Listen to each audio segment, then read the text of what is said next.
Dr. Helmer. Dr. Helmer is an expert in deployment health. He really is responsible as first as medical director and now as director for the War-Related Illness and Injury Science Center for developing a structure for national referral evaluations for veterans with multi-symptom illness. His career has been involved in exploring and helping veterans with chronic pain, with exposure issues, with depression, suicide problems, traumatic brain injury, and other issues. Dr. Helmer is a board-certified internist, and we're delighted that you're here this afternoon. Thank you. Thank you very much for inviting me. This is a welcome opportunity. And of course, I have my disclaimers as well. But I think really importantly, I want to acknowledge that I'm co-PI on this study. And you saw this study mentioned in Dr. Leidy's slides earlier. This study is actually funded by CDMRP. And Giulio Passanetti is my collaborator and colleague at Mount Sinai School of Medicine, and as well as LAPO. And I guess by way of clarifying my role in the study, I think of myself as the country doc, and they're kind of the more basic science experts. So I'm presenting more on the study design and the clinical implications of the study, and I'm going to punt on some of the details of the actual polyphenol substance in that specific. So I think, also by way of introduction, this project has yet to start. We're obtaining we're in our final push for approval. We hope to be able to enroll patients by January of 2016. So I have no results to share. So this is more of a sharing of a study design and the rationale for the study and what we hope to accomplish, but I don't have nice data to present that makes everybody feel like there's forward progress. So the rationale for this study basically comes down to we still don't have an established treatment for go-forward illness. And flavonoids are a subclass of a chemical called polyphenols that are present in food that we eat on an everyday basis. And there's some evidence that these flavonoids may actually help to improve fatigue and cognitive dysfunction. And we applied for this Innovative Treatment Evaluation Award, which you also heard about from Dr. Leidy this morning. And it's a phase 1/2A randomized clinical trial. And so that means that we're trying to look at feasibility, safety, and tolerability. We're not trying to actually look at, is this going to cure or change the clinical symptoms. We're going to look at that, but that's not the purpose of this. And this also gets back to the conversation earlier this morning about, well, we've got a lot of things that are kind of in this pilot phase and what happens when they mature to the point of having some substance. So I look forward to hearing more conversation on those issues. We did look at the pathophysiology. Obviously, there's a lot of new stuff coming out about what's going on in your body, why are people having symptoms after they've been deployed to Operation Desert Storm and Desert Shield. There's some evidence of alterations in brain connectivity, brain metabolism, specifically in the cholinergic system, and maybe the dopaminergic and glutaminergic systems, and also, inflammatory. We also heard about the mitochondrial theory and evidence supporting mitochondrial disorder. All of these things kind of play into why we thought these flavonoids would be potentially useful in patients with go-forward illness. What are polyphenols? It's a specific type of chemical structure. Like I said, it's found in plants, especially in fruits, blueberries, grapes, and there have been some other pilot studies basically that indicate there may be some health benefits, including in cancer prevention, risk of heart disease, and some neurodegenerative disorders. And when I'm talking about these pilot studies, these are not necessarily this exact substance, but the polyphenols and the flavonoids in general. So it's a lot of circumstantial evidence that kind of supports this pilot study. In terms of some more specific, we're looking at Concord grape juice, which is what the CGJ stands for. And there is a little bit more specific evidence about Concord grape juice and that it may promote neuronal plasticity. So these are done in animal models where you give them grape juice and you look at their brains after the fact and you see that maybe there's some change in the way the brains regenerate or respond to an insult. And also from the animal models, we know that some of the flavonoids that are in grape juice actually cross the blood-brain barrier. They're absorbed into the gut, they're processed, and they're actually active in the brain. And so our thought was that maybe this particular grape juice with its flavonoids, with its particular repertoire of flavonoids, may be particularly effective in helping people with Gulf War illness.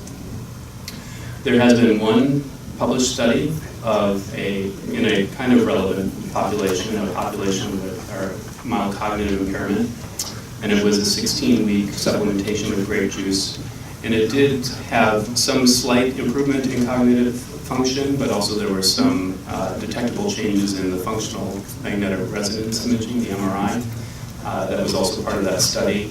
And so that also kind of supported the idea that perhaps grape juice may make a difference.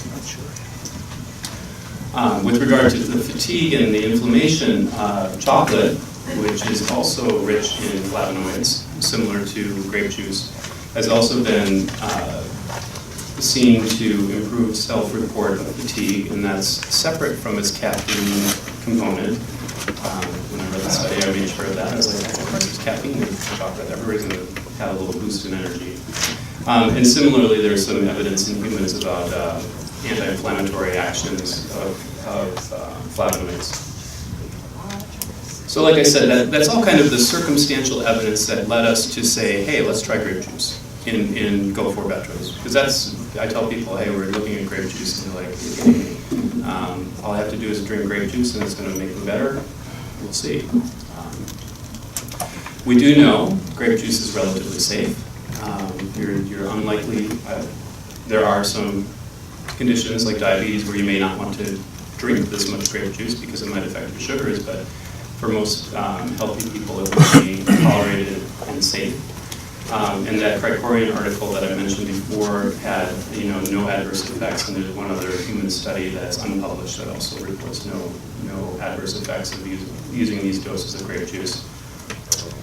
And so this gets us to the study design and what do we propose to do. Like I said, we're trying to make sure that grape juice is tolerated by veterans with Gulf War illness. We're trying to make sure that it's safe, that there are no safety concerns that we may uncover. We're trying to decide what the dose should be. So we have kind of two different doses that we're trying, and we're also trying to get some pilot data around clinically relevant outcomes. So let's look at cognitive function, let's look at fatigue, and let's see if we can actually make a difference in those, even though it's a really small study and a really small sample.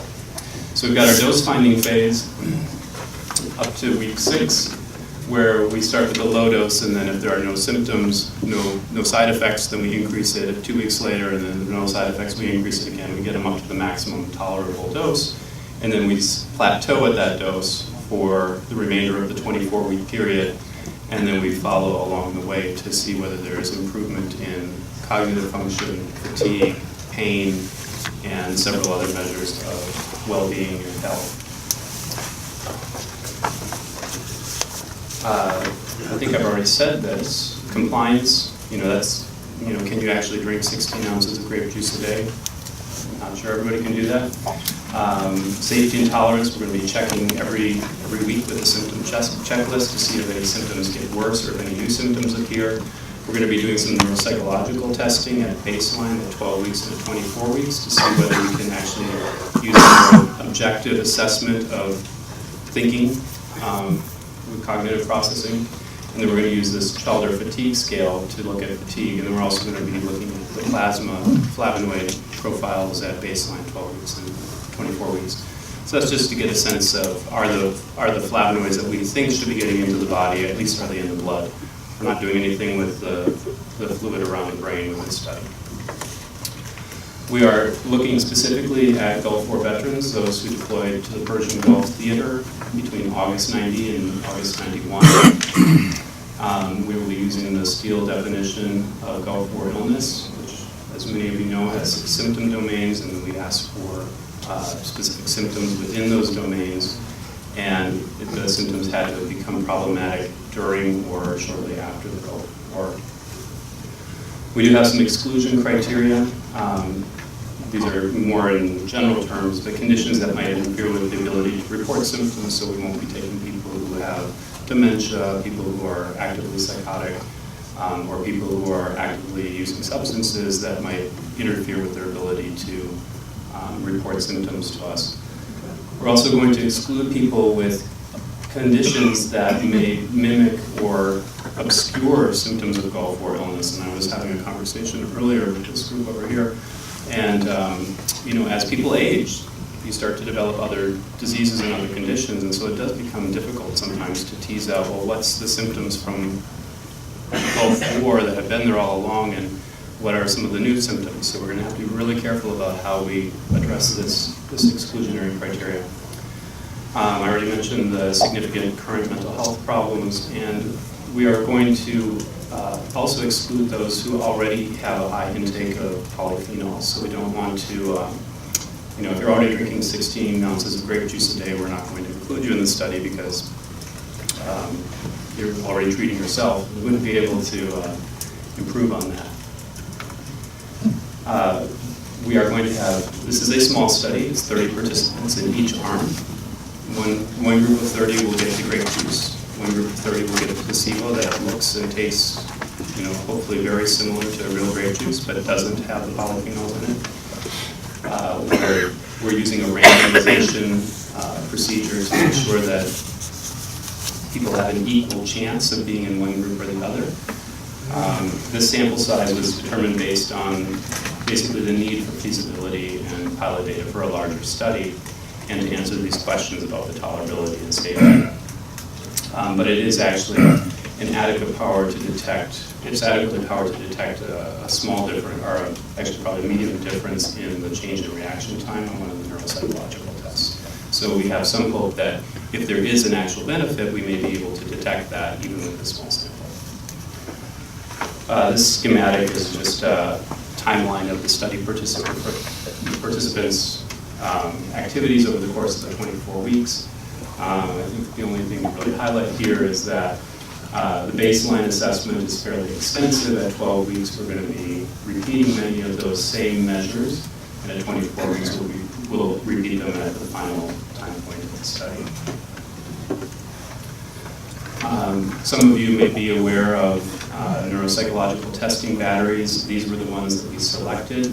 We basically focused on two domains: attention, concentration, and information processing, and then abstraction and conceptualization.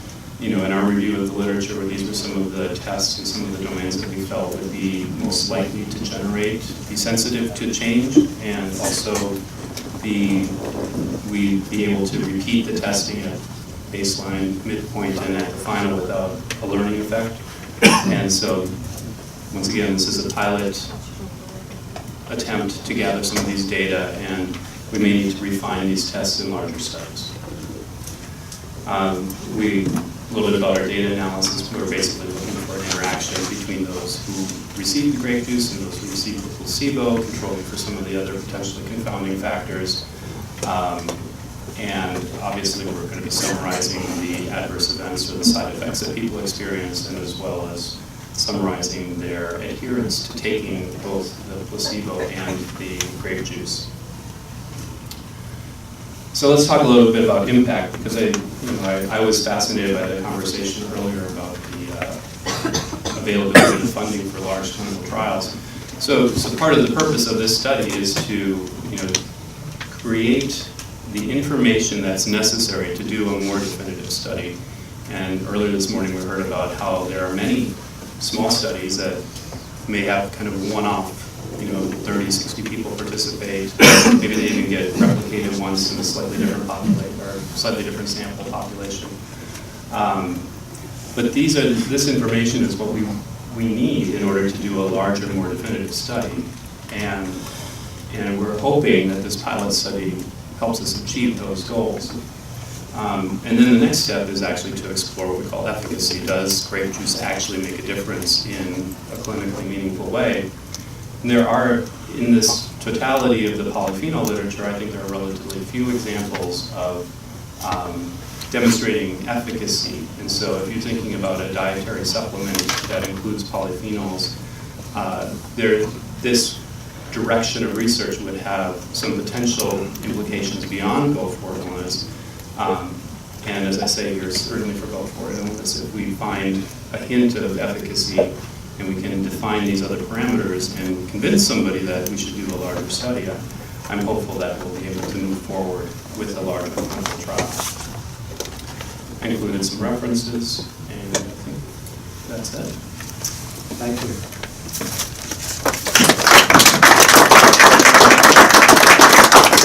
If I could just make one more comment. I will say that the New Jersey RISC and the RISC program overall has, definitely invested a lot of time and energy in the health of Go-4 veterans. And I think just as you're seeing the Research Advisory Committee, the summaries that were presented as people were retiring were really powerful for me because I saw how much things have changed from 2002 to 2015.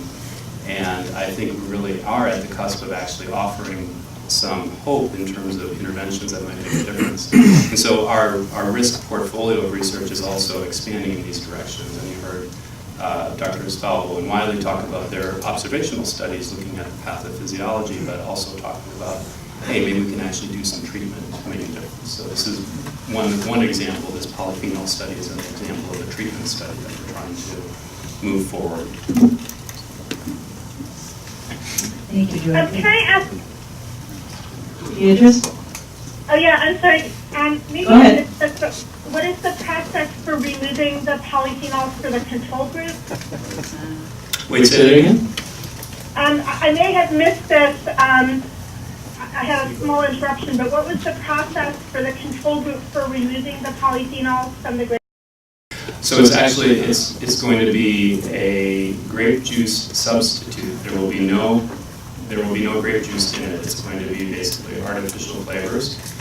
So if you see a difference, how do you know it's not harm from the control rather than benefit from the grape juice polyphenol? Well, I think these are both the placebo and the grape juice are supplied by Welch's, and so they're not approved for treatment, right? Because they're nutrients, they're food, but they are regulated in terms of manufacturing by the FDA. I think you're raising a great point. We won't know because we don't have a no treatment group, right? So we won't really have that answer. But we'll just have to see. It's a great point. We have no evidence that the artificial grape juice harms people, but it has not been studied explicitly.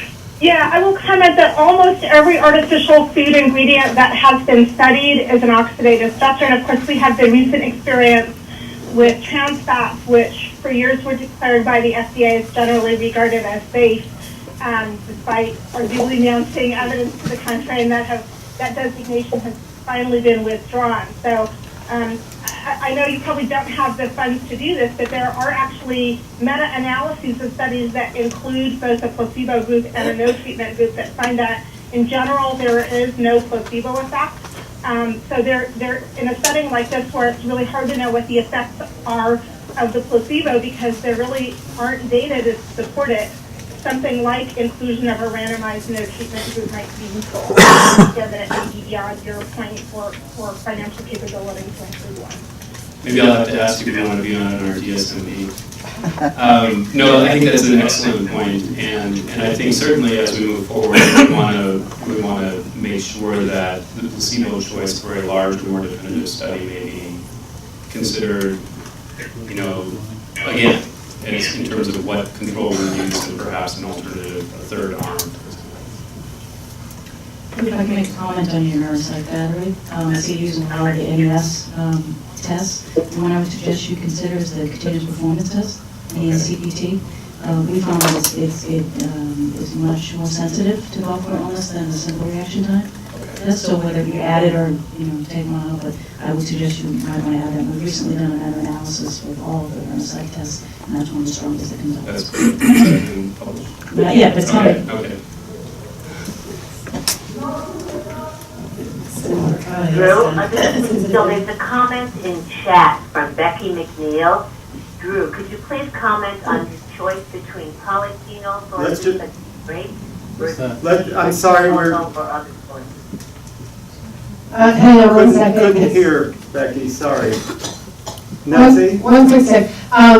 There's several recent articles, and another older one by Lenny Jason, you might not be familiar with it. Lenny Jason does a lot of sensitivity instruments in chronic fatigue syndrome kinds of publications.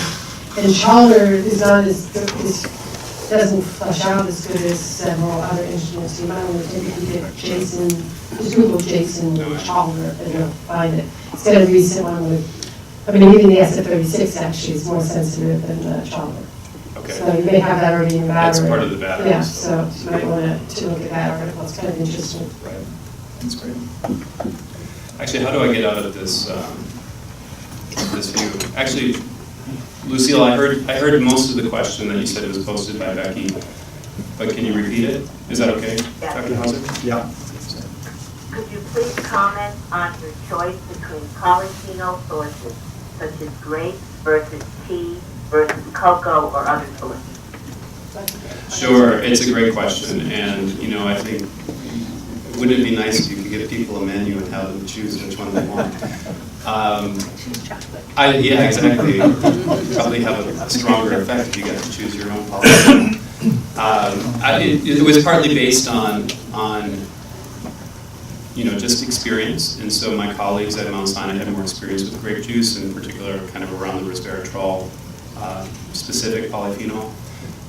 And so that was part of the decision. There have been, some human studies. There was that one study of the mild cognitively impaired individuals, and so we felt that was a reasonable starting point. But 11,000 flowers bloom, and maybe we'll be submitting one for chocolate soon. So I think it would be, I will say that this direction of research, this looking at the nutraceuticals and trying to determine, what is the active ingredient, what's the magic ingredient, it seems like a very promising field, but there's still a lot of work to be done. And taking my country doctor approach here, got to start somewhere, might as well try the grape juice, is kind of how it got started. Yes, Jim? This study is so heavily weighted on people's dietary intake. Are you going to be monitoring the dietary intake throughout the entire study? And if so, how are you doing that? That's a great question. We're actually using a weekly, there's a form that's been prepared and used in a couple of these other studies looking at polyphenol intake in a diet, and so it's a diet log. And so the participants will be asked to track their food. There's plenty of apps out there people can use. We could have a discussion about IT and research participants and ability to gather that information later. Free app out there, I think because they get their readings on you scan and put it in. Yeah. Well, unfortunately, I think for this study we're going to be having to use pen and paper, but I agree that would be a wonderful way forward. But it's one great thing. And we'll see.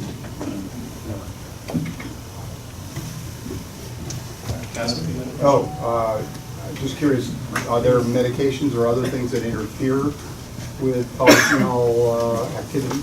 So the question was, are there medications or other things that might interfere with polyphenol, let's say absorption, bioavailability, metabolism?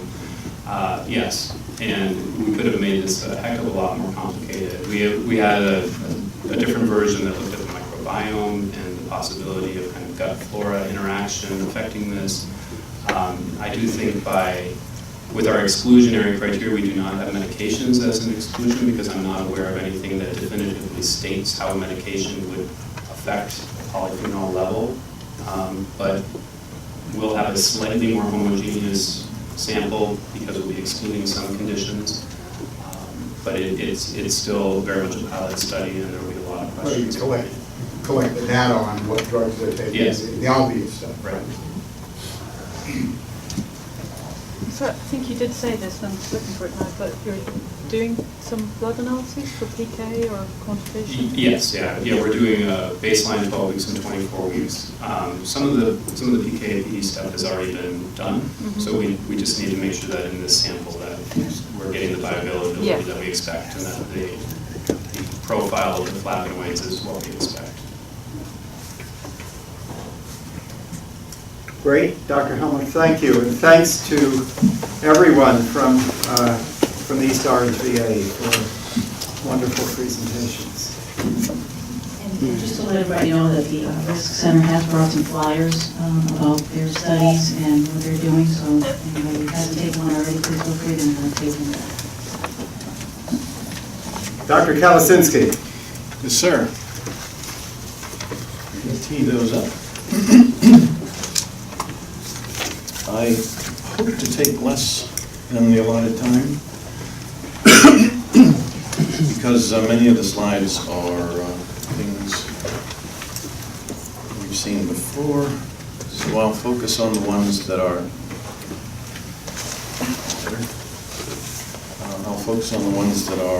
that have a little bit of new information. It's just an update and not too much changes in just 1 or 2 months. So let me skip forward to this hasn't changed, but I just wanted to emphasize that these are the requests for applications, requests for proposals that we send out for researchers, investigators to submit their ideas to. 2 of them in the biomedical laboratory research and development service, 3 in the clinical sciences, and 1 in health services. The clinical trials are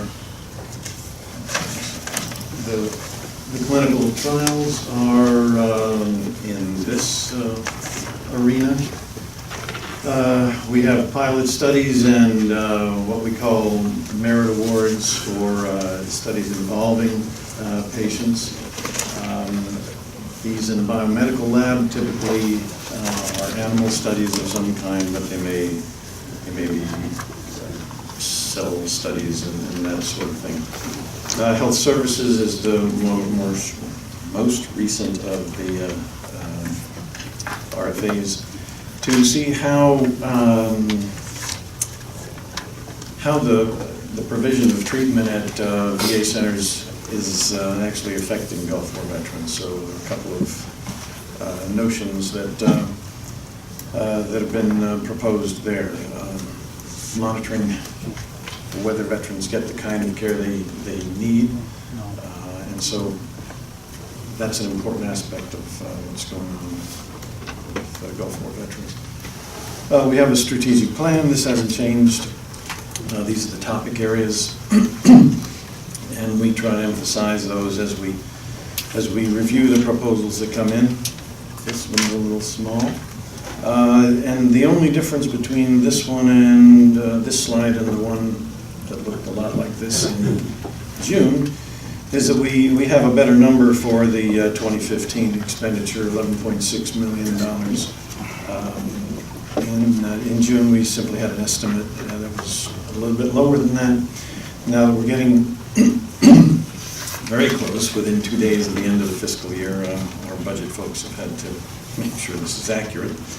So you can see that our funding of Gulf War projects has increased steadily. We're still shooting for 15 million and hope to get very close to that in 2016. This is is updated just on this bottom row. In June, it was the day after the RAC meeting that we reviewed 17 proposals, and we recommended 4 of those for funding. And over the course of the 3 or 4 or 5 years that these proposals run, we will have invested about $6.6 million. We've recently collected the proposals submitted for the fall review cycle. They're scheduled to be reviewed on December 11th, so there's 16 of those So we're still adding proposals, adding funded projects to the Gulf War portfolio. These are the clinical trials that we're funding. They've not changed since June. In this slide, the biomarker mechanism, we've added the one at the bottom, genomics, health and wellness in veterans. So this is utilizing the Million Veteran Program, the genomics piece of that big project, looking at individuals who were in service during the Gulf War era, and then contacting them to find out if they were deployed or not. And the genomics part is being done as part of the Million Veteran Program. And so identifying a cohort of Gulf War veterans whose genomic work has been done then allows the group looking at this to see if there are any genetic issues that go along with Gulf War illness. Excuse me. I'm talking too much today. Model systems. Can you remind us who's leading the genomics study? I'm sorry? Can you remind us who's leading the genomics study?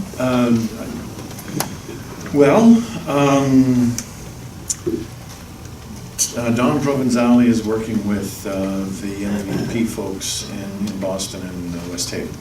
Dr. Cowell, Neil Cowell? No, Cato and Mike Gaziano in Boston. Neil Cowell is involved with some other projects. So anyway, that's moving forward. These are the essentially animal studies. They haven't changed since the last time we talked. A couple of these have been added.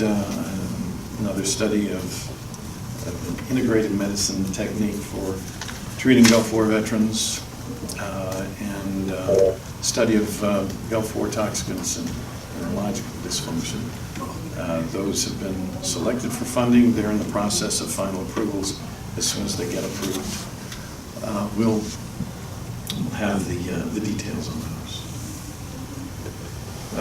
These are the same projects that were completed before. This is the summary of the two biorepositories. The major change here, this line, I realized this morning that that's a little misleading. What it means is that in September 2014, the pilot study got started enrolling participants in this biorepository. So it's Gulf War era veterans, deployed, non-deployed, users of VA healthcare, non-users of VA healthcare, and as of not too many days ago, sometime in September of 2015, in that first year, they've enrolled over 1,000 participants. So that means they've filled out the surveys and they've had blood collected. And the goal of this is to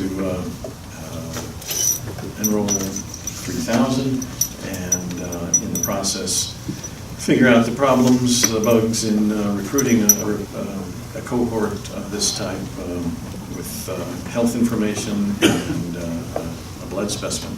Because we want to be able to use this kind of cohort to make it a little easier to recruit for some of the studies that people do today. So these folks have signed consent to where they are willing to be recontacted potentially to participate in other studies. So this is a repository of information as well as a biorepository. And is this still considered the pilot phase of this study? Yes. So the 3,000 is still within the pilot phase? Yes. And then what's the the main study, the projection was we would go for 10,000. These are two IOM studies that were ongoing in June, and they're still ongoing. The completion dates are early one is March. And as Dr. Light said, we cooperate as often as we can with the DoD, so there's no point in going through these. But is that quick enough? Fantastic. And in our handouts are the details. Yes. Yes. And they'll be posted on the website after the meeting. Thank you. What's the focus of the IOM next report? These are the neurological disorders, some epidemiology. The first, of course, is volume 10. It's the regular every other year study that IOM does for VA and government health. And the emphasis, as it says there, neurological disorders, cancers, especially the brain cancer and lung cancer that have been discussed before, and always chronic multisymptomatis. The other one is in response to legislation from perhaps 2010, and it is to, VA has contracted IOM to actually run the study. They will be in charge of the study. Contractors will do the actual work, but the IOM will be the overseers of the project. And it says pre and post 9/11. You're going to be comparing Gulf War veterans in Iraq and Afghanistan. Is that the idea? Direct comparison or no? They're going to be comparing every different slice you can imagine. So Gulf War people like Gulf War not people. I believe that it's,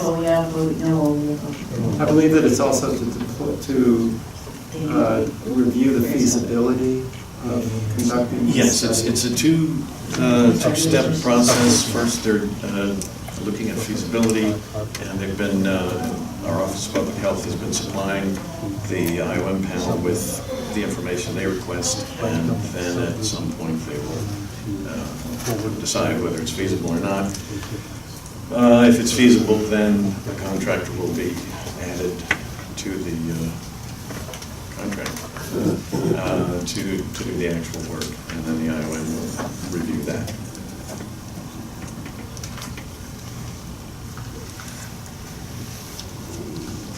Thank you. Can I ask you one more question? So many for you. So we had heard at the last meeting that there was supposed to be some decision on the brain cancer issue. There was a study that was ongoing that we were supposed to release all the results of this point. No.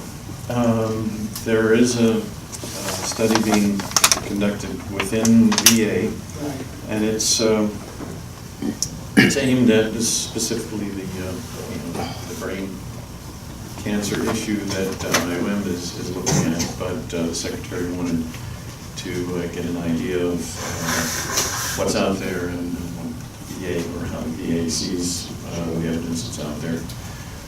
But that report has been delayed for a variety of reasons. We were hoping for it in June. Right, no, I know that you mentioned, that's why I'm asking. We were hoping for it today, but there have just been many other things that have gotten in the way of that getting finished. Thank you for that update. Thank you, Vic. Well, we are, thanks to Dr. Kalasinski, we're 14 minutes ahead of time. This session is broadly called committee discussion, and we'll see how much time we need. Those of you in the audience who have been at our last couple of meetings know that we've spent some time thinking about how to be useful in making very targeted recommendations to focus on for the next year. And at the last two meetings, we have reviewed a number of the recommendations that this committee has made in the past, beginning with the more recent 2012 review of the literature and series of recommendations, plus the Institute of Medicine's recommendations. And each committee member was charged with making one recommendation that was the most important in each person's mind, would most likely be practical, doable, and useful to getting to the bottom of an important health problem related to deployment. And then select just one and bring it to the committee. And that's what we did in June. And I don't think anyone behaved. Did anyone just do one? I didn't behave. So we didn't wind up with one, but I think my hope was that we would just have a few. If we could have 3, even if they had subparts, that would be helpful. And sometimes when we give a 150-page report, which has been the tradition of committees like the RAC, like the Institute of Medicine, the nuggets get lost in all the pages. So I thought maybe this year it might be helpful if we had something targeted, but something that hit the key areas. And a lot of us didn't listen at all and wrote very long things. And Kim put it all together and made it short and sweet. So that was great. I was hoping that we could give these to everybody, but the committee members have these, have the 1.5 pages, which is the distillate that Kim prepared for the June 23rd meeting. And I'm going to speak a little bit about this and get people's input, because I think that, no, it's not in this report, but it's in our, it should be in all of our records from your June 23rd message. And there's one that was preliminary, and then Kim sent one that's called final, which is the big one, the final one. And it's really quite short, although each of the 3 have multiple parts. So what I'd like to do in the next space of time is for us to just go through these together and see if these still ring true, and then wonder if there's a way to put this together in even a more simple way that would not hurt the 3 big missions that we will speak about. And Nancy, you might say, speak about this wonderful 1-page report that you sent also last spring. That would be perhaps one way forward that the committee, and a way that the committee might be able to get around this. And I would hope that whatever we do, we can do unanimously by assent as a group, because it will make this more saleable, I would think, if we're all aligned. And as the committee members remember, can you all hear me? Good. So the recommendations fall into 3 big categories. The first is, and we heard this again this morning, integrate what we had called integrate research into care. But Steve Hunt, Steve, are you still on the line? I sure am. Great. So Steve reworded this, but Kim had already reworded what Steve had said in June. But I think operationally this is extremely important. We're not interested in research. We're interested in care and research to improve care and get at answers so that we have prevention for the future, we have care for today, and we have repair. We're interested in all 3. So the way that Kim had worded this, Steve and others, integrating research outcomes into clinical care. So we're going to integrate care and research together and making sure that the 2 services are more collaborative and interactive, and figure out how to do that. And there were 4 bullets under this. Well, let me review the 3 points. The second is to improve and harmonize study methods so that these will be more useful. And when we look at one study, that can connect with other studies more rationally. And then the third big area, and I think all three of these were issues that we spoke about this morning, we spoke about in June, we must speak about it every meeting, is how to move from these very exciting preliminary pilot studies to what in the world of clinical research are called pivotal studies, which basically says a study that can result in this being transferred to the clinic immediately. And some people think that a pivotal study needs to be extraordinarily expensive. It really doesn't. You can have a study of one person.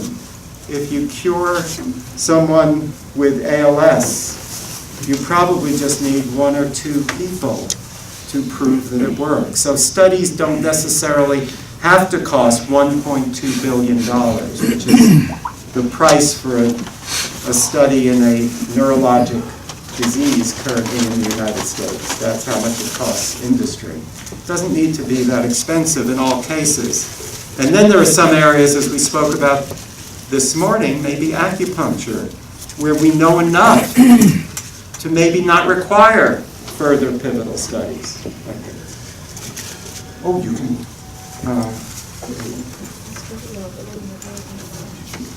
Thank you, Rick. I'm encrypted, but not for the VA. So the three big areas are integrate. Let me move this so you all can see it. Integrate care and research, improve study methods, and make sure that the pivotal trials get done, that these exciting preliminary data that the VA is funding through taxpayer money doesn't sit for years before it gets out to people. So for this first, so one applause, but I'm also thick-skinned. You can boo also, feel comfortable. So number one, recommend that the research and clinical sides of the VA should collaborate more interactively. And Nancy will follow up on that. In addition to self-reported outcomes, researchers should obtain results of veterans' physical evaluations from clinic visits. And I think when feasible is implied there. And when the person agrees to the sharing of their health information. The third item, recommend that all VA physicians be required to have GWI training to create what? Yes. Recommend, and there may be other ways to do this, and Nancy will speak about this later. So this is, recommend that all VA physicians be required to understand the problem. That good VA. And other problems that result from the Gulf War exposure, like ALS, like traumatic brain injury, like addiction, like fibromyalgia. There are lots of health issues. Recommend that a mechanism for veterans to be able to easily contribute to research studies be created, including biomarker studies.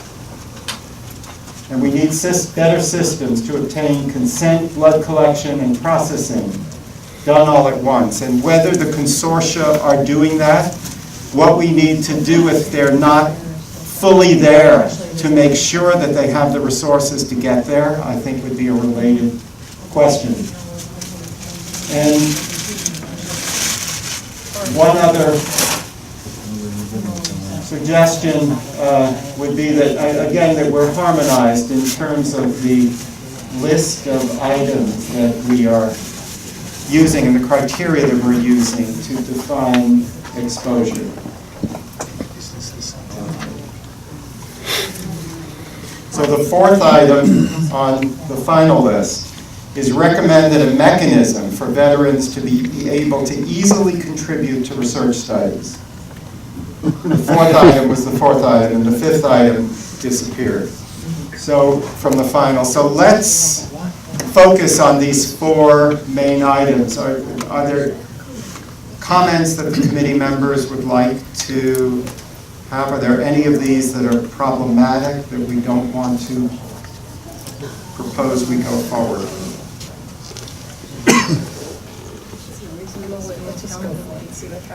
Sorry, Nancy? Let's have the discussion and see how it rolls out. I think it's pretty clear which one is most important to the veteran. But that doesn't mean that the others are, should be thrown away, or you? No. Okay. They're all important. Yeah. So collaborate more interactively. We need medical records in addition to self-reports. We need for the clinicians to understand the problems in 2015 context. Definitely. And we need a mechanism for veterans who want to contribute to research to do that easily. Those are the four pieces. So let's keep going. The second item is to improve the way that we are, the methods that we're using to study these conditions, but especially the tough ones like Gulf War illness. And there are again four items here, Kim. VA Research Service should form a working group to assist in the development of a single case definition. And we spoke about that in June, and there has been progress. Is the progress adequate? I don't know that there's been progress to date on that. So there isn't progress. I think this was something that people put out for discussion. Okay. Second, recommend that the categorization of deployed and non-deployed groups is corrected in large VA surveys and cohort studies, so that the right timing of GW1 is identified.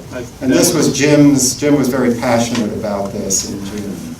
It's because everybody says the Desert Storm ended on one day. That's because everybody says Desert Storm ended on 28 February, when actually, if you go back, Desert Storm technically ended on 11 April. Well, this is very important, particularly for some of Because when you look at the research, later arrivals who have been suffering from some problems. Right, because if they arrived in March, they're still technically a Desert Storm veteran. And a lot of researchers don't call them Desert Storm veterans when they really are. And that's when they were exposed to CERN in March timeframe, and they're still a Desert Storm veteran. It's not technically, it is. I know. Technically, it still is. A lot of researchers don't look at it like that, and VA doesn't look at it like that, and they're technically wrong. And importantly, Jim, I think you raised an excellent point here. We both, I think, put this topic in, is that not only is it the case that they're not being included as Gulf War deployed in a lot of the bigger studies that OPH is doing, but sometimes they're included as the non-deployed group. And that's a major problem. If you have people who have canvas VSR exposure and may have chronic health issues are being included in your control group, you have a major problem that needs to be corrected. And that's why we felt so strongly. This is true for some of the non-U.S. populations as well. Right, and the other part was that they had, as non-deployed veterans who got deployed later on to in the desert, such as the 11th ACR, who were sucking down the problems from the oil well for a year time frame, and also people who were deployed in Iraqi freedom who were exposed to mustard agent rounds, which is why they have to really clean up the non-deployed veteran group. And also double check who was deployed when the Gulf War really, or Desert Storm really ended. That's it. So I think another issue is another more practical one for clinical care, and we're talking about interface here. It's interesting that a VA chart, you cannot determine when a veteran was active duty and where they were stationed or what they may have done or become ill with, beyond the little list of service-connected things that they get connected for. But me, if I love with my cover sheet of my medical record right next to vital signs and allergies and the list of comorbid events that are going on, would be a block that said Marine, Vietnam, you know, the year that they were there, and registries that they're in, such as Agent Orange, you know? And then I would be able to say, as a doctor, well, yeah, this guy's been toxically exposed, he's a Marine. You know, that'd be very helpful to me. From the point of view of the researcher, the quality assured these data sets, you then can go back into the VA record to determine the quality of the data that you're looking at, whether or not the deployed and undeployed stuff is correct. Because you can link your data sets to the VA EMR. So, you know, just one more second. The clinicians were all asked to do sensitivity training to the difference between a Marine and a sailor, you know, or the difference between what the different, you know, various things mean on your chest in terms of value versus what is a Purple Heart. Believe it or not, we actually have to take training on what is a Purple Heart. But and we really did hours of training on being more sensitive to the language of military service and the meaning of the time that we spent there. And I think it's great that we did that. So why don't we have in our EMR a place where I know who's a Marine and who's an Army guy and who went to what area and what their exposures were? I think that is very meaningful. But if it's a data set, you know, that's merged between EMR and research, believe it or not, just like we don't have a GWI ICD-10 or 9, we don't have a space in our EMR where we understand who was deployed where and how. Dr. Klimas, I was told that was because of HIPAA. Steve Hunt, and there are three things going on right now that the group needs to be aware of, and Steve, Dr. Hauser, I can give you information on this.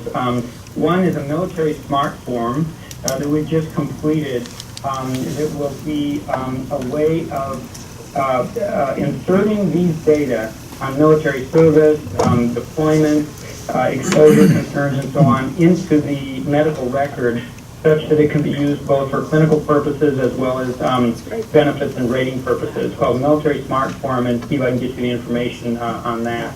The other is the Enterprise Health Management platform for the VA, which is kind of the next iterations of the Joint Legacy platform and so on, has some mock-ups of almost what looks like a Facebook page for a veteran that pops up when the medical record opens, that will have, you know, potentially pictures of the veteran and information on their service as well. So there are some things in place, and Steve, I can get the information to you about these. I mean, some things in motion, I should say, not in place, but they're moving in that direction. Thank you, Steve. Steve, is this going to be for groups who've already been deployed a long time ago, like Gulf War, or is this the folks coming back now? All veterans. All veterans. Okay, great, thank you. Yeah, and this is Wes Astridge, if I might make a comment. I think it was Jim Bunker who was talking about, you know, the Karen Earth gas really was March 10th. I've seen maybe not as many Gulf War veterans as Steve Hunt has, but I've seen an awful lot of them. And I very carefully go over, you know, when were they sent over there? Where were they? What group were they with? And where did they go? And when did they come back? And this is sort of information I just think is absolutely critical, because you go and listen to this great presentation that Beatrice Gollum gave, and then you want to know, where did each one of the veterans go that she was looking at? And we have to integrate the information about where the veterans actually were in that full database with the findings that are coming out of the more basic science studies. Yes, Right. and share it collaboratively. Yep. But I did not present those data. We also have linked the biomarker data, especially for the most strong predictors, to the exposure data, and have some fascinating results on that as well. So Keep in mind that Conosil was blown up from March 4th to April 2nd with large explosions, and minor ones through that whole time frame to April 6th. So the third item is one that a number of us, including myself, thought was extremely important. There are tantalizing preliminary data suggesting that certain people with certain genetic backgrounds are at risk for the complications that occurred, because it didn't happen these things didn't happen in everyone. So what were some of the conditions? Some might be environment, but there's some evidence that there are also genetic background susceptibilities. And very tantalizing preliminary data, and we just haven't sealed the deal on these. And the time has come to make sure that these molecular studies get sealed, that we know for sure are the preliminary data correct or not. And one of the areas that is particularly interesting is how we inherit genes that detoxify chemicals. And a couple of those families have been implicated in chronic symptoms post-exposure. And we have the repositories already, if they can be linked to clinical data, to ask those questions. And we can even ask genetic questions from serum, because there's enough DNA in the serum for certain genetic studies. So that's our third recommendation. Comments from the committee? I think the important addition that we discussed the last time with this whole idea was to make sure that it's linked to exposure history. So just having a genetic problem really doesn't mean anything if you didn't have the exposure. And a lot of studies that had done some earlier genetic studies did not link the two. And so they said, well, we didn't find anything. Well, yeah, maybe you didn't find anything because they didn't have the exposure, or not enough of them had the exposure for the vulnerability they have. So I think it's really important that that's included in this. So Kim knows this literature very well, so she knows of people who haven't found it. But in fact, what happens in genetic studies of this type is that if you find something, you write it up, a journal accepts it. If you can't reproduce it, often the journal will not accept it because it's not exciting enough. So there's a publication bias, and we need to overcome that by having these large confirmatory studies done and published. There's the additional point that is that we can say, because people could do a study that was just case control and find nothing. Because it did specifically come down to exposures in this beautiful master's paper. So, if we have the data, that is back to the earlier point. We have all those data on exposure, then we'll be able to make these associations and stratifications.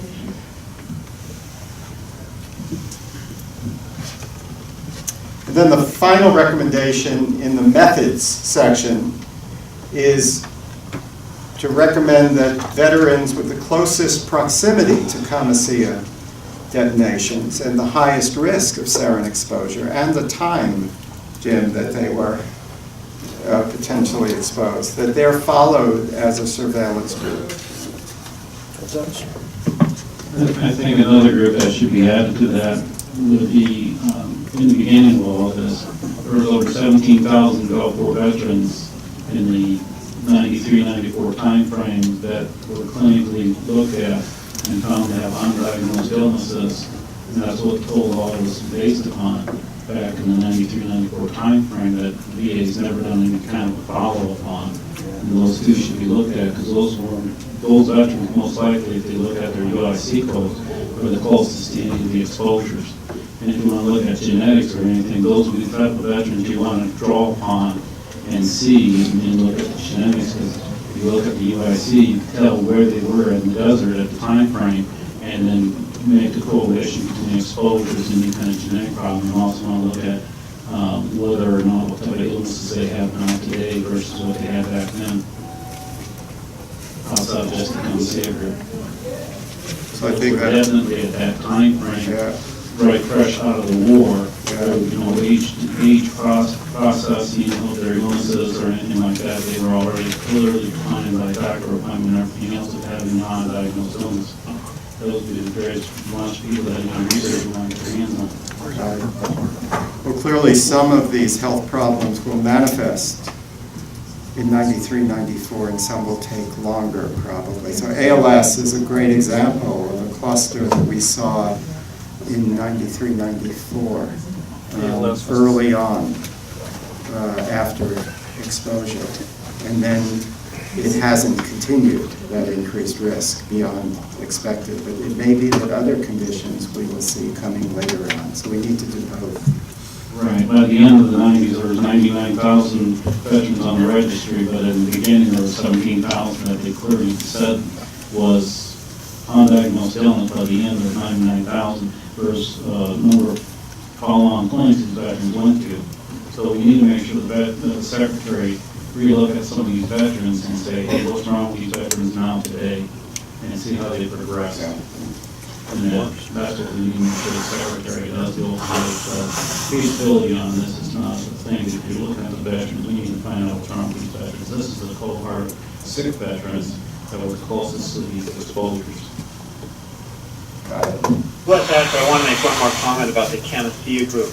Because with all the veterans I see, I go very closely over, where they were, and many of them, I showed them the map of the supposed plume of March 10th, and, asked them exactly where they were during that time, and they usually figure out about exactly where they were. But the strange thing, too, is that I see a lot of Navy veterans who are circling around right outside of Kuwait on the waters there, and they were hit by this huge cloud of oil well smoke, but at the same time, if you look at where the wind patterns were going straight down the Gulf, and they say the Camisea plume went more towards the south, but it must have been picked up and been mixed with the oil well fire smoke and also hit the Navy vets.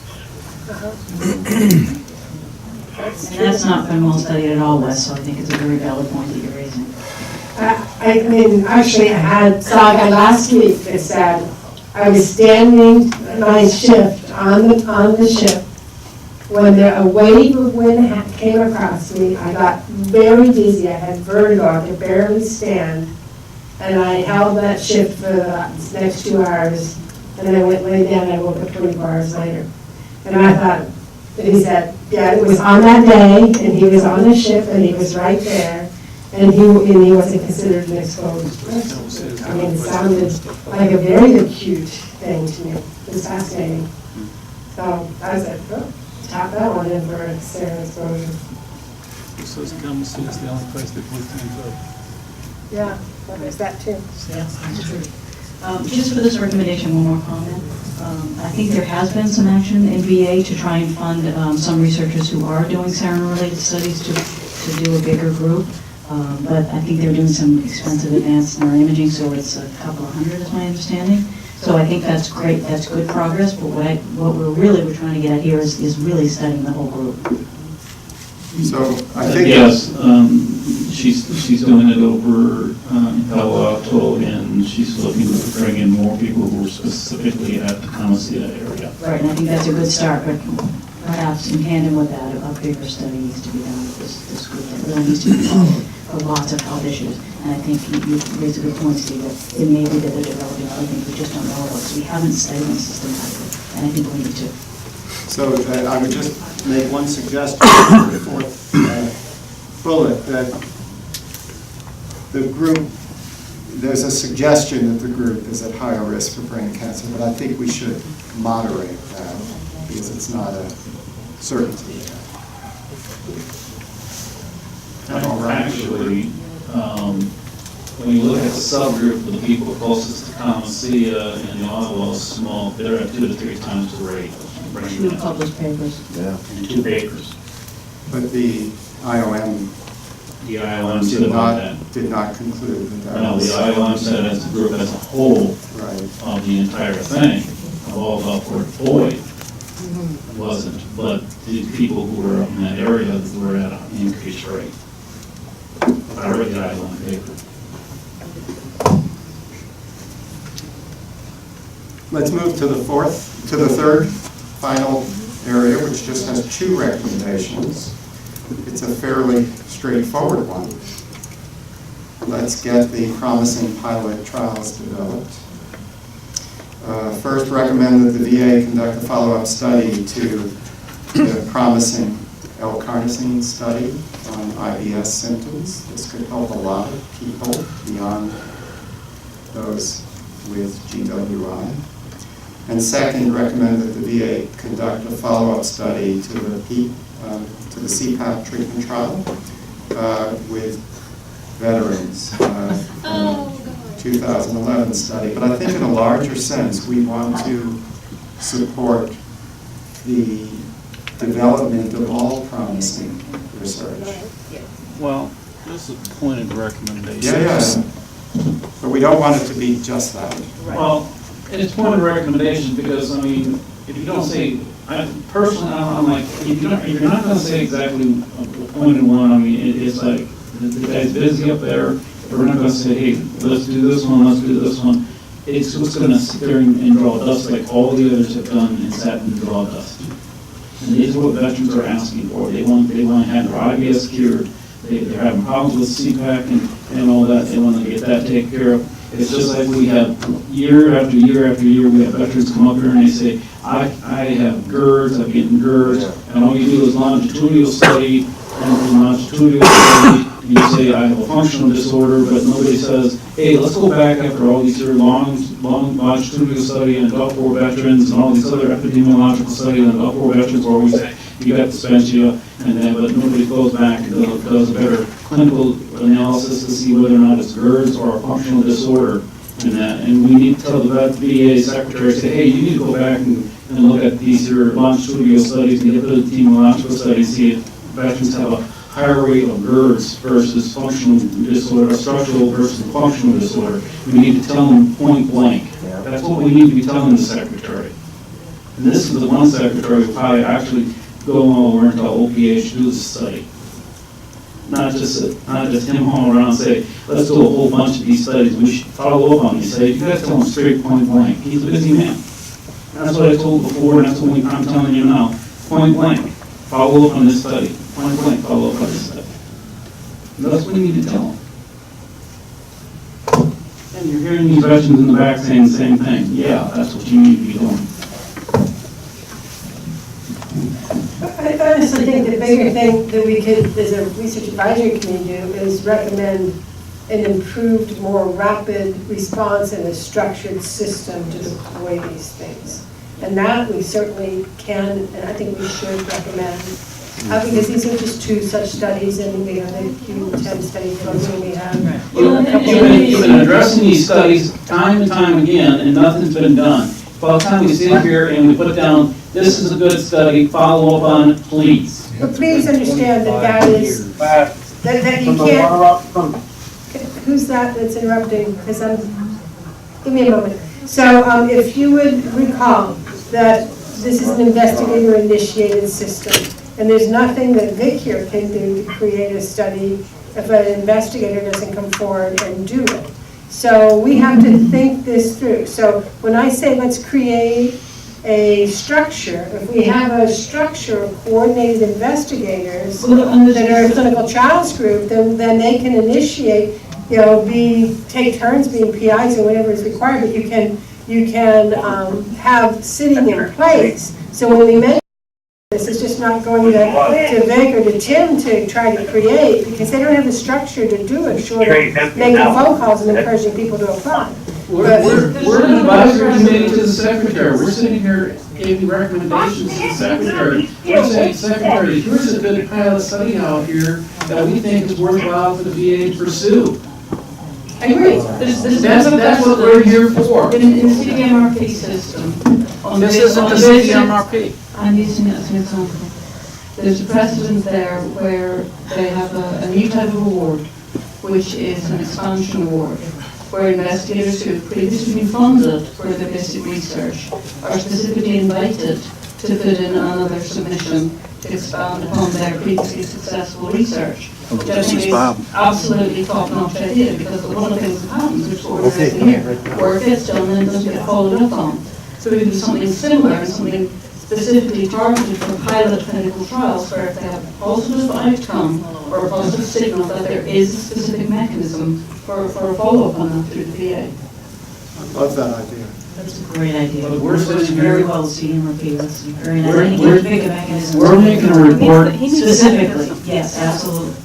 We're making a recommendation that goes to the Secretary of Department of Veterans Affairs right here.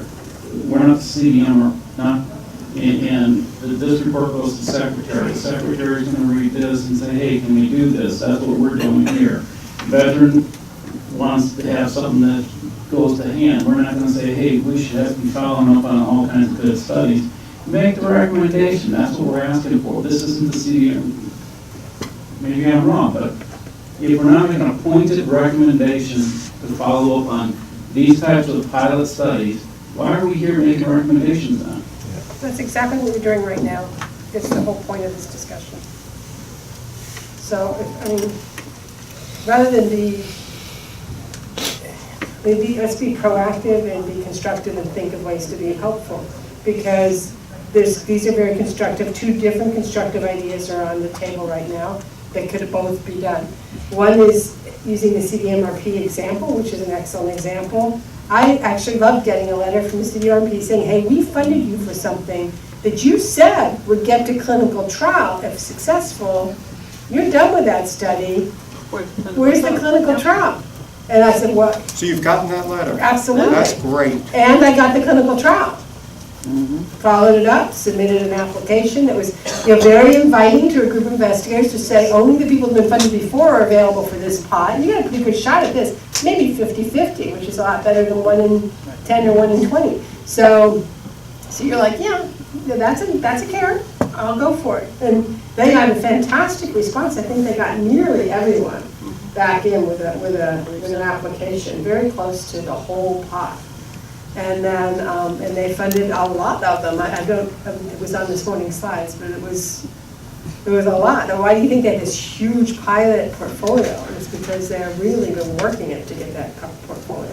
So we have the same issue. We have, as the VA, funded a lot of things that promise to come to clinical trial. That would be very reasonable to add a category there, an expansion category, and have an invitation pot. That would be inviting. But I also honestly think, in a very lightning quick kind of way, VA style, I didn't say lightning quick in the VA. What am I thinking?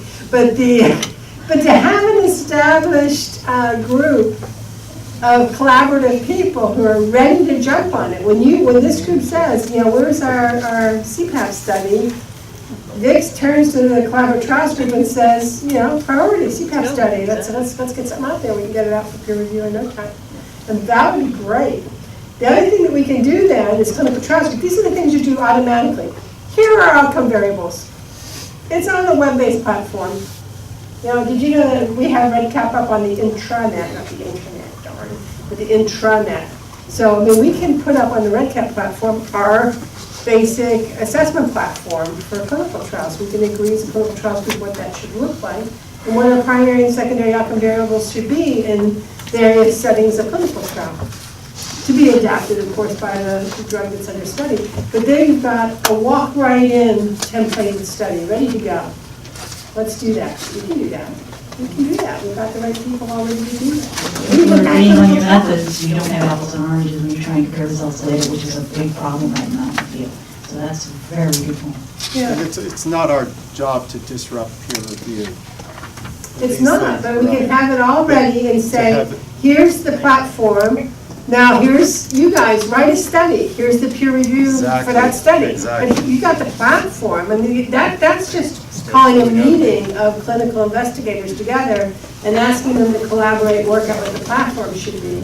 And a little bit of infrastructure could be a supplement to someone's existing project to put the platform up there. It really is more organization than it is Jim, would you be funding. comfortable with a modification of these two that would say these are particularly interesting pilot outcomes that are deserving of further consideration rather than we've got to do these two specific ones? Okay. I'm easy. Boy, I'm shocked. That's great. Why? I'm just easy. If there's a moment of quiet here, this is Wes Sacker. I'd like to make a response to something Jim Bunker. It's just. I hear what you're saying. I picked these out because IBS. veterans are tired of seeing pilot studies and nothing getting done. About well over half of the Gulf War vets that we see, Operation Desert Shield, Desert Storm, in that time frame, come in here with irritable bowel syndrome and having been diagnosed. And one of the things that we do is we get them to see a GI specialist, and usually that helps them a tremendous amount. And I'm not really privy to all the secret things that they do and understanding all the different things that they recommend to veterans, but they recommend several things that seem to help them. I haven't heard very much about specific research in this area, but I have to get the GI specialists involved and actually go after that. But I think that getting GI specialists involved with taking care of the vets, just at the care angle, not even the research angle, is very helpful for them. You know, just for the non-clinicians who are in the audience, for some of our veterans who are not expert in medicine, 10 years ago, even 5 years ago, we thought there were two types of irritable bowel problems. There were the real ones, which were the inflammatory bowel diseases, colitis, ulcerative colitis, and Crohn's disease. And then what we called the functional ones, which was irritable bowel syndrome. That sometimes would go to psychologists or psychiatrists. In part because of the Gulf experience, we learned that irritable bowel syndrome is an inflammatory problem also, associated very strongly with infectious diarrheal illnesses that are pre-existing, and that has changed the world for our thinking of irritable bowel. And I think an important maybe marker for what we would like to do in other areas. But I think the idea of irritable bowel being a problem that maybe can be solved much more effectively than now is a great idea when you think of the components of Gulf War illness, that they have quicker solutions. It's not just after diarrhea. These patients, so many of the veterans I see took pritosigmine bromide tablets, and of course Beatrice has contributed tremendously to this field, but they would say they took a PV tablet and then, they supervised other people taking it, and then everybody would have to run to the bathroom. Yeah. And question about whether or not there's some cholinergic dysfunction that's underlying this, not just necessarily inflammatory dysfunction. Yeah. Also, I might mention that in relation to the issue of infection, that a lot of conditions, again, with the tie to mitochondrial problems and oxidative stress, have elevated markers of a large number of different infections, and that again extends to conditions like autism spectrum disorder and also Gulf War illness in studies looking at viral and other kinds of markers. So impaired energy reduces the ability to fight off infections, and also oxidative stress is linked to impaired natural killer cell function that also sort of sets the scene for more infections. So there's both the issue that there can be common cause for the infection and the dysfunction, and that the infection can serve as a mediating factor as well. Good.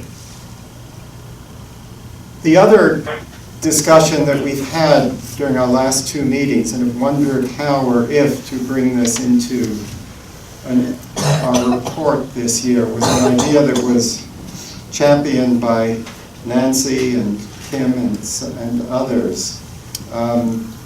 Nancy, based on your experience with HIV centers of excellence within the VA system, and the concept, would one way to efficiently bring care and research closer together could be under a center of excellence concept. So could you speak to this?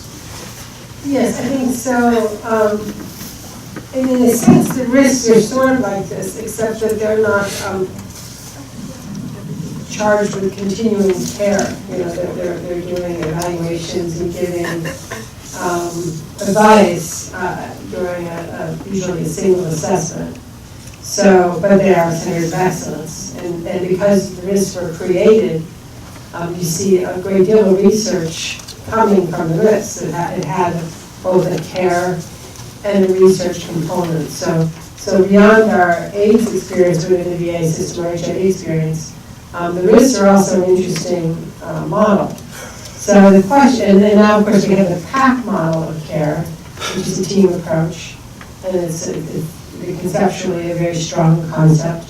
Would there be a PAC in every VA that's knowledgeable about toxic exposures and care? Would be a very rational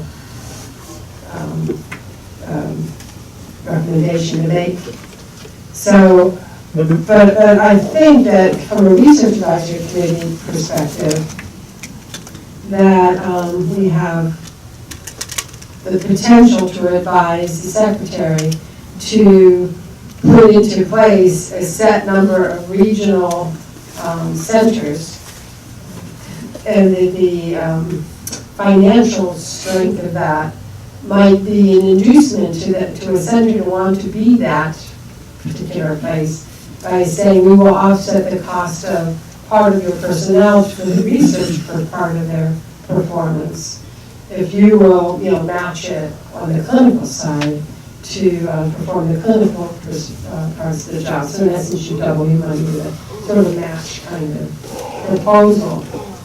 I think it would be very, very well received at the local VA level. I know my own VA is very keen on this, and I've talked to many VAs and many leadership people within the VAs. And I think they just don't know how to structure such a thing, that there's not a real way to create such a center. So in my mind's eye, if we were to create centers of excellence, and the number would be negotiable, but it has to be no less than 5, because you'd be 2 west, 2 east, and something in the middle, right? At least that much of a distribution. It has to be a geographic distribution so veterans can have access. More would be better, so you could say within an X mile radius, a veteran, 500-mile radius, a veteran should be able to find a center of excellence. 300, 200, depending on the resources. But the vision of it would be to offer a core resource to clinical care where the expertise is coming from a research platform, which automatically means your clinical care is going to be strongly based. You've got clinicians and clinical investigators who really understand the concept of evidence-based medicine and trying to develop those kinds of platforms.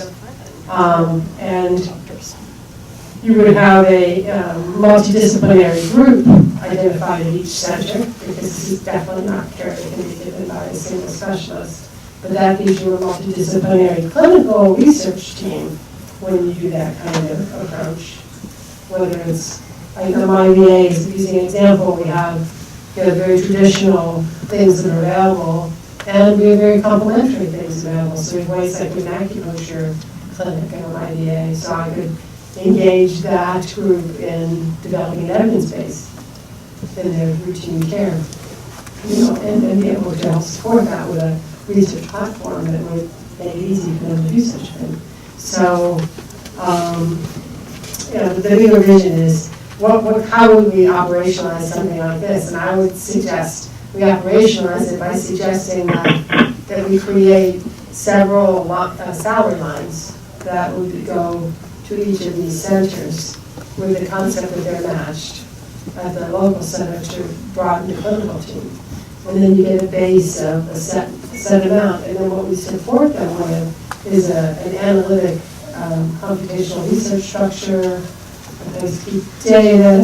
Again, like we said before, the clinical trials group, this could be before the clinical trials group, a platform. I agree with everything you're saying, Nancy, but if that isn't what the risks are, why isn't it? I'm sorry? That's really an ignorant question I'm asking, but it sounds, I completely agree with everything Nancy's saying, but I kind of thought that's what the risk centres were, and if that isn't what they are, why is that not what they are? Drew. I think Drew has sort of, and their group today, as Wes has made some comments, this is where the risks came from, and ideally this is what the risks would be, and in many ways have been, although there have only been 3 of them. Where we've really fallen down is not having like clinical champions and in the medical centers, so that we can really bring the care and the expertise closer to the veterans in the clinics that they're being seen in. So another thing that's happening right now where I think support certainly would be helpful is in supporting clinical champions who can then be more closely connected with the risk or these regional centers, or we're trying to develop a stepped care model where if the person who sees the veteran when they first come in doesn't have the information or expertise they need, they can get it first locally from a clinical champion, someone that's trained up. So we really, that's where we've fallen down, is we haven't had the care expertise in the clinic seeing the veterans as they come into the medical centers. Yeah. Right, So if I could- Steve, thanks very much. This is Wes So- Ashford, and I'm the director of the RISC site in California. And we definitely think Hello. we definitely think that the veterans who were from the Operation Desert Shield, Desert Storm, critical central issue. We are many times asked to help with the post-deployment issues or many other conflicts, but we really have focused on the first Gulf War. But I think the issue also is that the risks are a relatively small program. We have a very small funding, and there's a relatively small number of us. We do fly veterans in, and we conducted research, as you've seen today and in prior meetings.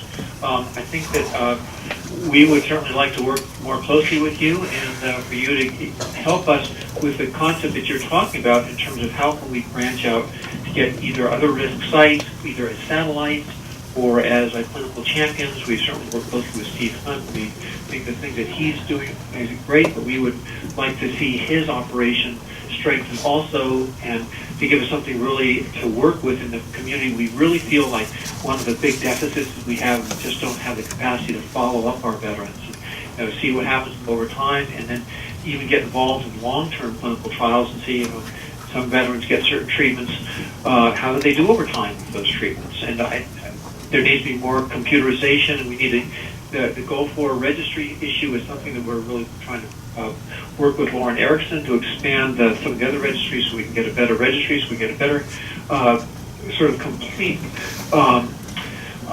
view of what the problems are that the Gulf War veterans are having, and then to involve them so that we can, when we find things that are beneficial, really get treatment programs for them, research and clinical. Hey, this is Matt Reinhardt calling in from D.C. I'm the risk director in Washington. I would echo what's been said. The only thing I might slightly disagree. I don't know that more risk sites are necessarily needed as much as, I agree with what Wes says about, we're relatively small. So I think there could be an expansion, but really our ability to outreach and educate providers is probably the thing that's most needed, and which we do a great job at, but it's a constant thing that it's an uphill battle. And so like more of a distance-based clinical consultative role, and having the clinical champions in place, as Steve Hunt mentioned, makes a lot of sense. We've talked about that a bunch. So I think there's probably some solutions here. And of course, I would advocate for expansion of the risks in general, just because I know and love them. This is Dave Thomas from Atlanta. I would echo what Steve said, because a lot of the Desert Storm individuals that were over there also got deployed 20 years later back there or to Afghanistan. So the same hazards that were there when in Desert Storm are probably still there for all these returning veterans. So I think that's important that we expand a little, but if we can identify the core diseases that the first group had, it may help later groups, but that's what we need to focus on in Desert Storm. Let's, may I ask? Yeah, this is true, Homer. Now I'll finally get to speak after my colleagues have. And I'll keep it really simple. I think these are all excellent ideas, and I think the idea of building on the risks tripart mission of research, education, and clinical care, and expanding those and building the system out to where the veterans are is really critical. Maybe it's a matter of assembling another working group, for example, but one that actually moves it forward into implementation, I think would be really important at this point. That's the biggest problem. I'm in a different area, but in our area, what is most important is care, and everything falls from the care. That's where the relationships are formed. When there's someone with a smile on a Friday afternoon who can help with a problem, then everyone is in it together. So I very much like Nancy's idea of care with a big C as part of this Center of Excellence. The Center of Excellence, I mean, it's a good thing, and the problem is follow through. And people will go to the follow through. People go to the risk centers, they go back home to their VAs, and their home VA says, we don't have to do anything with what's on here, we're not gonna do what we say. They don't get any follow-up care, the VAs don't care, the doctors don't care, and it's like a trip worth for nothing. You know, the risk centers do an excellent job, and they say, hey, you know, we changed your treatment here, we changed this drug here, you're gonna get better, and the veterans start to feel a little bit better. They get to their home VAs, and it's like, their doctors don't care, they're like, oh, forget about that, and they put you back on some medications and things that the veterans start feeling worse again. And that, my experience was, I got back to my home VA, and the doctor I had, I only had one appointment, said, well, you just need to keep going to that risk center, which from the middle of Kansas to DC is a long trip. Anyway, the follow-on care from what Nancy's talking about in that is great. I started talking to Dr. Jesse about this almost 4 years ago, and it still hasn't been implemented, even though he said, you know, PAC teams was going to be taken care of, veterans will be putting on these specialized teams to make sure that the veterans going into the hospital will be taken care of. So far, we still haven't seen it. It's been over 4 years, actually, since then. And that, Nancy, is what we need to have done. Nancy? So actually, it's a good segue, because we do have this PAC structure. And while I like the concept of a clinical champion, it's a person who can lead, who can be good or less good. But when you have a team, then you're more likely to have a group think there, where they're really trying as a group to improve the care of this population for this VA. And so linking the PAC as this is segueing a little further, because I'd also talked about a train the trainer program the last time, which went beyond the Centers of Excellence. So Centers of Excellence, the concept is that you throw some well-invested money to develop an integrated clinical care research program that's in a clinical investigation space that promotes clinical trials and multi-center studies and so on, all while enhancing clinical care at that site. But what you're hearing from the risk folks is, and what about the clinical champions? And that was the idea that we talked about the last time about a train-the-trainer program for each individual VA, where the word would have to come from the secretary to say every VA will participate and designate one PAC to be the PAC for this particular thing, for illness, or if you want to make it broader, for toxic exposures. And then do a train-the-trainer around that and keep that group engaged and well-informed using the PAC concept, which already exists. And I've already given an hour lecture to the PACs all together in their monthly call. But that's not the same thing as a proper train-the-trainer, whether it's face-to-face or virtual, face-to-face being better, and engaging the risks to be the expert faculty to develop that PAC kind of train-the-trainer. Could you do train-the-trainer by Center of Excellence? Well, they're linked. But the big difference is that every VA gets a train-the-trainer. You know, every VA ends up with a PAC that's been educated. Whereas the Center of Excellence becomes a regional resource to that group to be maybe one tier up, so that there's a tier up, and then the risk for the ultimate, you know, for the ultimate if need be, second or third opinion. If I could make one more comment about that. So we have done train-the-trainers for VISN 3, VISN 22, for the New Jersey catchment area, for the DC risk catchment area. In the past 3 years, we've actually probably trained about 60 different providers in a day-and-a-half, 2-day forum on deployment-related issues, not just Gulf War illness, but deployment-related health concerns. And we have seen a difference, and I think this is where, you know, a working group could actually sift through some of the evidence and some of the lessons learned here and really come up with a good plan, because we do have good partners in certain places, in Syracuse, in Detroit. You know, like, I can tell you the names of the providers that send us like excellent referrals. They're really well worked up. The questions are really clear. And really importantly, they take back the care of the patient, they take the recommendations to heart and try to keep things moving forward. Unfortunately, out of in New Jersey, I think we had 450 plus referrals this year, basically for fiscal year 15. I would say that's maybe 10% of the referrals we get. And most of the other referrals are coming from the provider in a CBOC in the middle of Ohio saying, I don't know what to do. And my veteran told me you guys are there. I didn't know that before. And we are working on that. We are trying to make sure that everybody knows that we're here. When we hear that somebody doesn't know, we pick up the phone and call. And so, there is a lot of stuff that has been tried, a lot of good ideas that could maybe be tried again. But I do think it really kind of comes down to resources. And Drew, this is a naive question, but if I'm in Ohio and I see someone with irritable bowel syndrome who has GWI, can I go to a website that you have or that is maintained at one of the other centers that says, here's what we now think about irritable bowel in this context and our scheme for management? There is.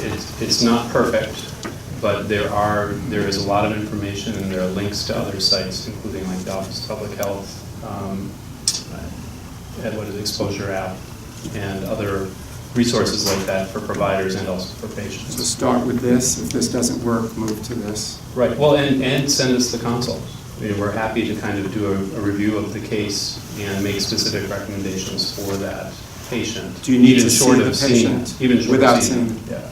Yeah, I mean, just to make it clear, we had 450 referrals to the New Jersey RISC.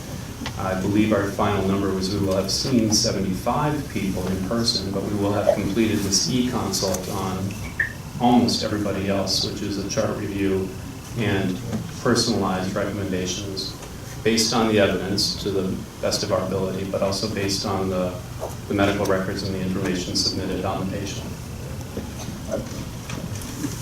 And Nancy, this is Steve Hunt. When I was talking about clinical champions, when we first started our deployment health clinic, which actually arose from the original Go For Veterans Clinic, it was a team-based clinic and that was delivering integrated care. And we felt like the best way to try to push that model was to have team-based, train the trainers. We had teams from each division come to Seattle, teams, social work, mental health care, medical care, polytrauma care. They came and trained as teams. They went back to their vision. They brought, and then in their vision, they replicated the training. They brought teams in from every hospital in their vision, every medical center, and they had team-based training. There's no question that there needs to be team-based training, and team-based delivery of care and support.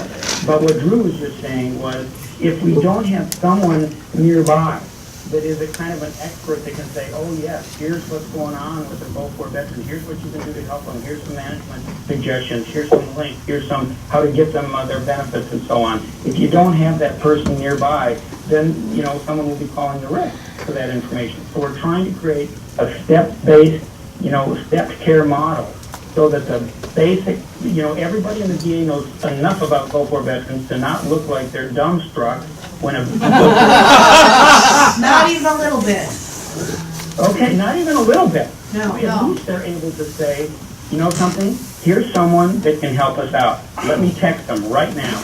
And so you have this kind of chain of information that the veteran feels like, oh my gosh, I'm in a flow of something here that's going to take me where I need to go and get me what I need to get. So that's why they deny the claim. So, Kim, you have... Yes. If you had one layperson in each hospital. That's another piece of it. Okay, let's keep the veterans, if you could just wait a little bit. We're going to have as lengthy as we can, have a public comment section. If you just wait just a little bit for this discussion. We're trying, no, understandable, but we're trying to push the progress here. what we're trying to do. So I just have a couple of comments, and so one is that I think the important thing is that the RIS are doing a great job with what they have. They don't have a tremendous amount of funding, and I think as a consult service, they're seeing as many people as they can, and Drew mentioned that even when they can't see people in person, they're trying to do these e-consults, and I think that's fantastic. However, there's only 3 of them, and in some parts of the country, it is very, very difficult for a veteran to get there. So either there needs to be more of these clinics or other types of clinics. But also, I think we have an issue with environmental medicine physicians. There are not enough of them at VA.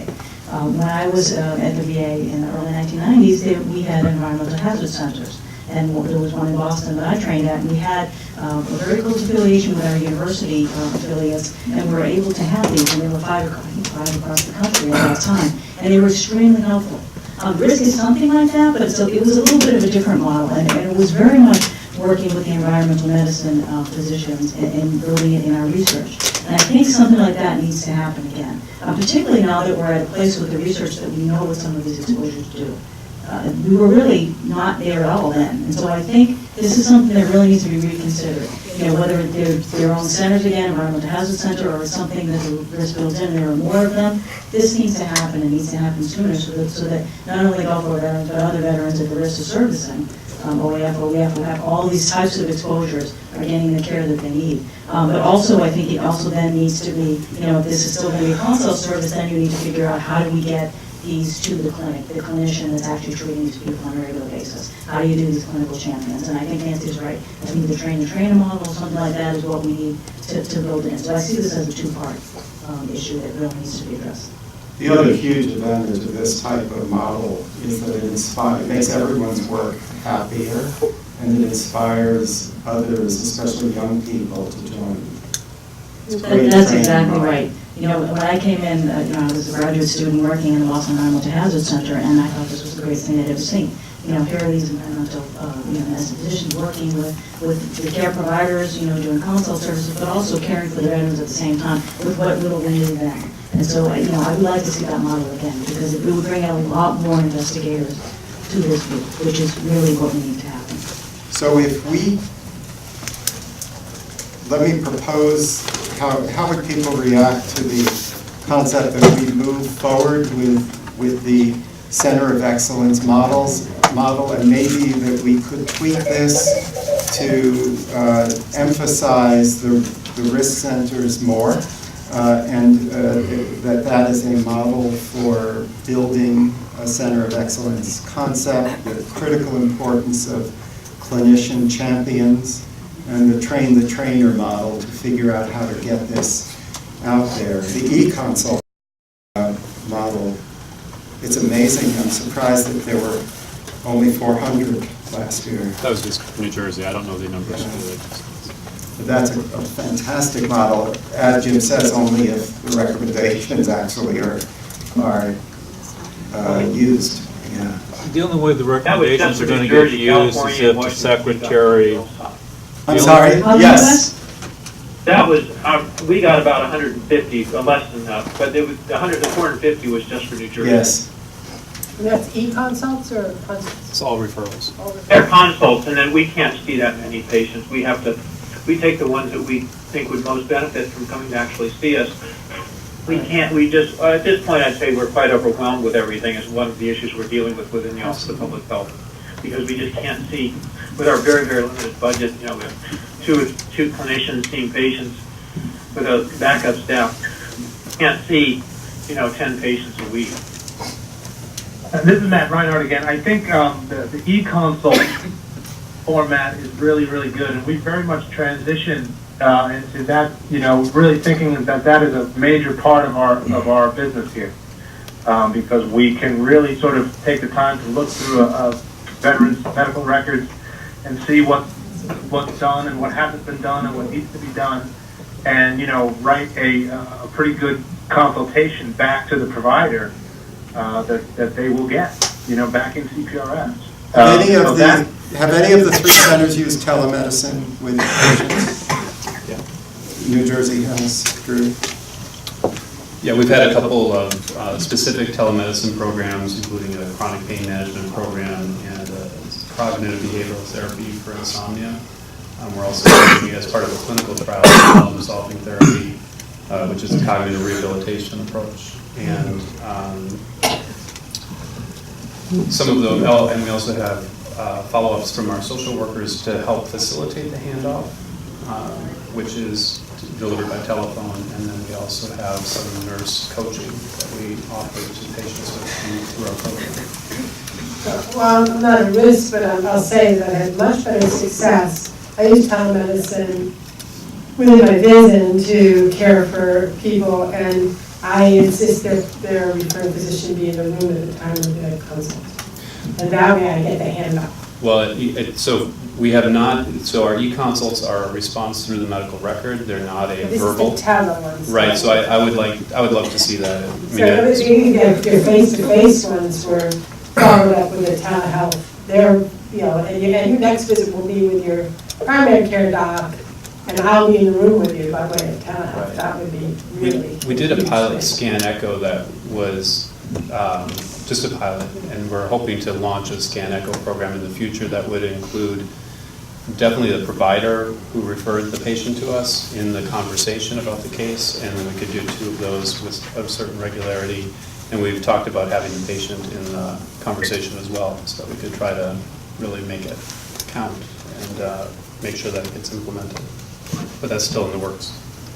Let me say something from California, because we have talked with the referring physicians frequently, and it's very helpful when we do. And we also have the sort of an open line for the veterans to call us, and we have a nurse that will talk to veterans whenever they call. We also have a social worker now, and this is going to be implemented nationally, and put the any veteran that's referred to the RISC program will then go into a special care category where they will have a social worker be their point of contact at their home VA, sort of like the OEF, OIF groups. And also, we've also implemented tele-yoga. That's cool. Wow. Well, that's California, though. Yeah. Could be San Francisco. Yeah. Just Steve again, Wes, building on what you were saying, we've also talked about the idea of having a telephone, kind of like a hotline or whatever for people if they have questions, because often, again, thinking about that provider in a CBOC, just kind of feeling like, uh-oh, I haven't seen this before, I don't know what to do here. Just to be able to pick up a phone and talk to somebody, sometimes it doesn't take more than a minute to put them on track to find the information that they need to help the veteran. Sometimes one of the Let things me we say run one into thing. Excuse me. One of the things we have ran into a lot of times with the different VAs out there and problems that we have, and then also with these veterans coming back out of the risk centers, and we've probably run into it because the centers of excellence they have the home VAs, and that is that VAs are ran by the directors, and pretty much the directors run those VAs. So if we don't have where the secretary can make sure that all these directors out there know that when they're coming out of these risk centers or centers of excellence or anything like that, that hey, when they come back with these recommendations, you have to implement what these centers are saying and implement the cares and medications that are being prescribed. Make sure these veterans get this kind of care because veterans' health comes number one. Make sure all these directors out there in these hospitals and the doctors at these hospitals understand that this is all for naught. Because right now we've got veterans who will come out of the risk center in New Jersey, go to Dayton, Ohio, and they tell them we don't have to do a thing. And I know 5 veterans who went through some of the things, and that's what they were told. So we got to make sure that the secretary understands, and make sure that the secretary tells all these directors that maybe one of these senators, whether it's one of the senators for excellence, they do have a risk center, the secretary, you make sure all these directors out there understand that we spend money to send them off to these senators to understand what's going on, to get their health better. And it's the veterans' health that comes number one, not what you want to do with your own VA.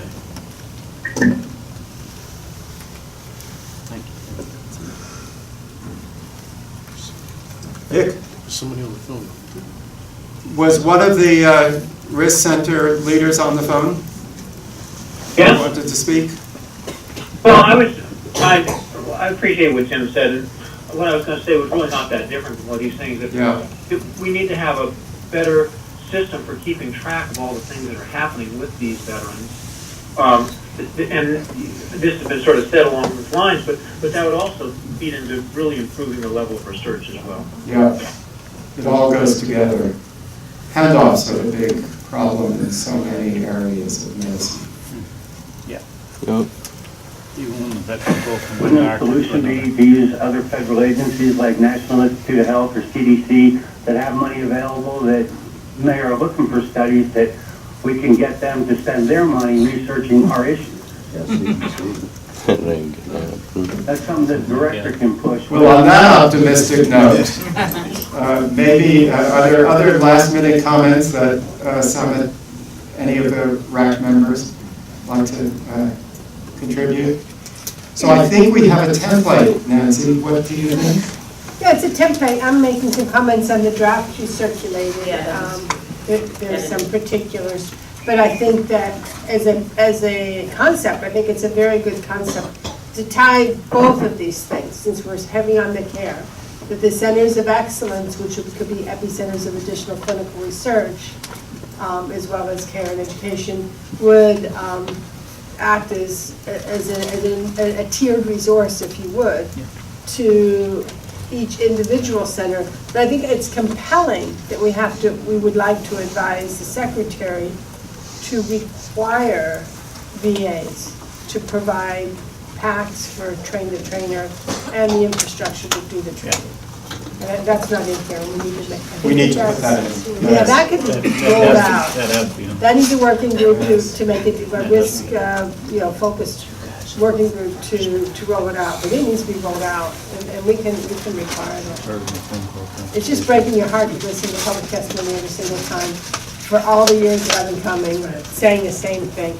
And I'm going to say another thing, that when we were been trained in the past, it's been in the distant past. And there were a whole lot of new docs in the distant past. And so, I mean, how old was I during the Gulf War? I was a doctor, right? I was old enough to know. You told me you were in high school then. I was not in high school. But think about who are the doctors, you know? I mean, I'm a senior scientist now. But there's a whole lot of people that were in elementary school that are out there being doctors right now. You sound old.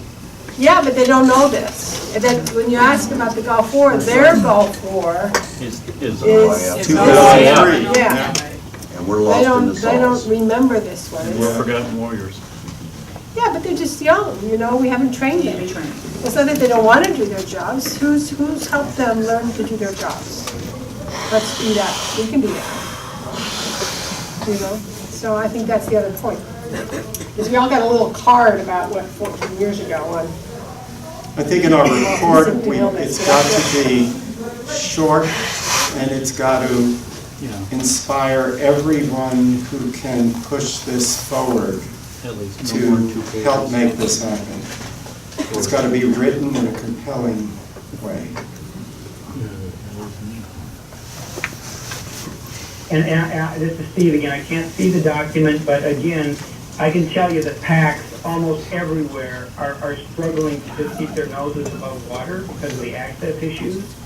And so this idea of if we're going to have centers of excellence, in order to connect to the world around them and the PACs out there, there's going to have to be someone out there that has a little bit of time set aside to be able to do these things. So when we're looking at resources, it will not happen unless we have people that are supported out in the trenches to have some time to perform whatever sorts of either educational or liaison, whatever counts. That message needs to be very clear.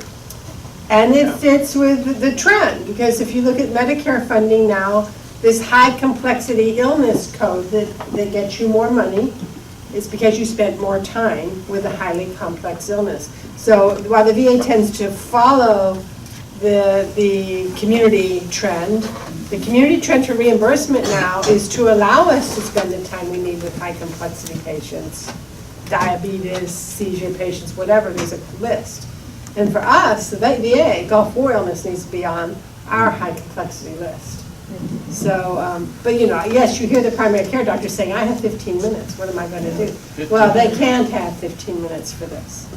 They have to have more. 5 minutes. No, they have 15, but they